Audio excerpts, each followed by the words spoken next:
So sometime back there was this particular craze that you could turn a Chrome tab into a notepad.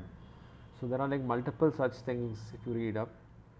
Uh, Basically what it does is it says that if you save this link or you open this text and new tab in your Chrome, you can actually use it to type stuff and make it as a quick notepad for yourself.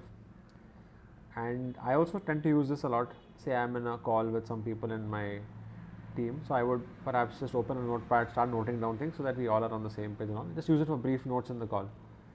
The one issue I stumbled upon was that sometimes I, let's say, accidentally close a window. Let's say too many tabs there, I'm closing some tabs and I accidentally close it. I lost the information which I've done in the last 45 minutes of the call. So that issue was happening very often. So I went ahead and sort of improved on it using some new concept which I had learned. So the way this main thing works is, this is the solution which I built. So it's the same as the initial one which you saw. The only difference is that when I try to do these things, right, let's say I'm trying to reload the page, it's giving me a prompt that you have unsaved changes. So are you sure you want to go ahead? So here I'm saying yes, like I'm sure. So it will basically discard the changes in this case.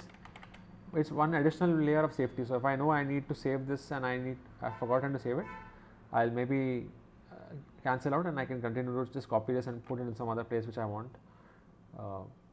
So the way this works is there are two concepts at play. One is something called content editable, which was the same thing which was used in the previous flow also. Like if you copy this, so I'm creating a HTML. This is the content type of the what has to be displayed, and it's, if I basically inspect this, you will see that there is a HTML tag which is being added and that has a content editable field. So this content editable thing is basically what allows you to type things. You can apply this content editable attribute to any HTML element. Here they are just doing it on the HTML tag, but that's what it does. Now there is another thing which I used called as beforeunload. So beforeunload is basically a way wherein some event listener on the browser, wherein I could specify that when I'm about to close the page or I'm about to exit the page or reload the page or whatever, just call this particular function of mine. So let's say as an example here, the person has created a form and they have added a event listener for beforeunload. So on beforeunload, basically this function is going to be called. This function will have some checks that okay, if this condition is true, then you would basically do something with this. With, let's say you set this value, which would cause a prompt to show up and show some messages and all. Alternatively, if you don't return something, it will just go back through its normal behavior, wherein it just reloads the page without any this thing in the middle. So here, if you see the same thing, I refresh it, it prompts me, and I can cancel it and save it. One more thing I added was, like, if I save this, right, let's say I type some notes and I click on Control S, it saves it to the local storage. If you see here, this particular element, this particular website, I have something called as persistent note, and I'm just storing this on the local state. If I refresh now, it doesn't. I have the function which I use on the, which is called on the beforeunload, that basically that goes through one check which doesn't cause the pop-up to be shown. And let's say I refresh it, how many other times I open it on a new tab, it will fetch the thing from the local storage and show me my previous note. Let's say if I have to clear this and I refresh it, it compares basically what it, when I refresh, what it does is it compares the value which is stored in this key in local storage with what is the current value of that HTML node. If it's not the same, I will prompt this thing. So here it's not the same, I prompt it, and here I am sort of discarding the changes, so I refresh it. That's how it works on a high level. To explain the code, I made a div which has an editable element ID. I have added the editable content, content type editable, whatever. I have added that attribute, and that's what basically allows you to, when I click on it, I can type stuff.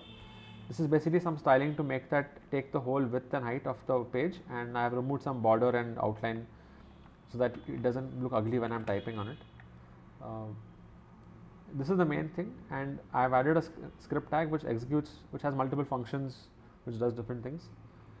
So initially I have a function which fetches the I try to fetch from the local storage. If the note is existing and it's not null, if it's empty it will not do anything. If it is existing, basically I am taking this DOM node and I am saying okay, set the inner text of this with the value which I just got from the previous state. So I am just retrieving the value which I previously stored and putting it into this text input. You can think of it like a text input box, and then I can continue from where I left off. If this doesn't exist, nothing will happen and it will be empty value, which is the default state when it comes to this place. That is this particular function. Next thing is that I add an event listener. This is one thing I added for, like if I do control S, this is to prevent the default save behavior, which maybe it will open up HTML document, like your Windows File Explorer will open and say, do you want to save this HTML file or whatever. I am preventing those behavior and I am saying that save my thing to local storage when I press Ctrl S. Here I am doing the same thing. I am taking this DOM node and I am saying okay, get the inner text value of this, which will give me this particular text. So once I have this inner text, I have stored it in a variable called text, and I basically set that value.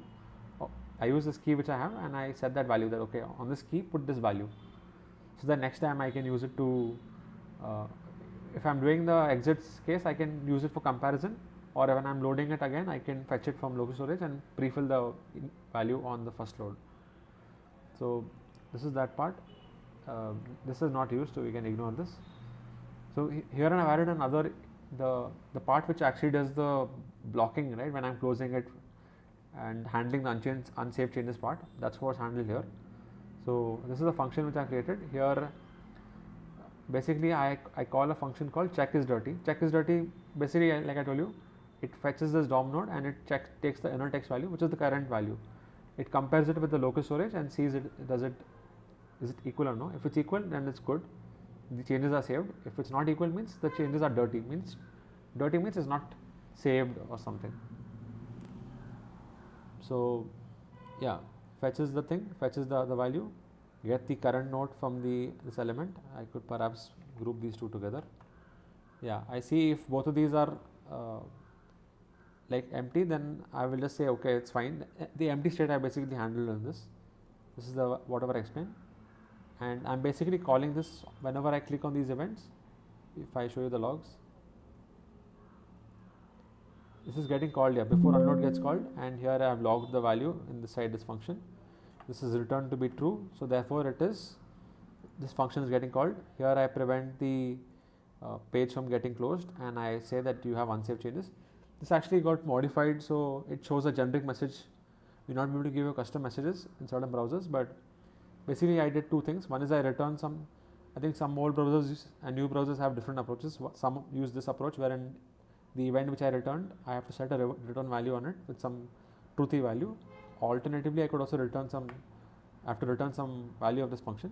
I use both for now, but basically this is the high level code and this is what I have implemented. If you found it useful, you can just maybe give it a like, or maybe I'm happy to take any questions on it.